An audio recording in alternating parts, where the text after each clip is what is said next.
cities and fortified villages, almost the entire population of over 1 million people. People were systematically tortured to death. They invented a new kind of pliers whose purpose was first to crush men's testicles and then to cut them off.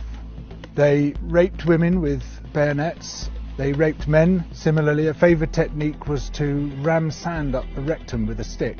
Sometimes they were rolled up in barbed wire and kicked around the compound until they bled to death. Some of the British soldiers boasted about this. This is within living memory. The Colonial Secretary lied about it. The papers documenting it were burnt.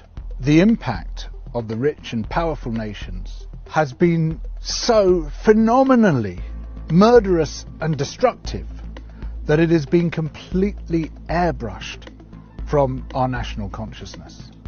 In order to justify the land-grabbing colonial projects, you had to create an ideology. We, the Europeans or the Americans, have come to rescue the rest of the world from its depravity and backwardness.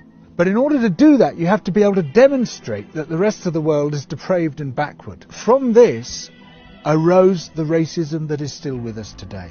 It was a necessary component of the colonial project.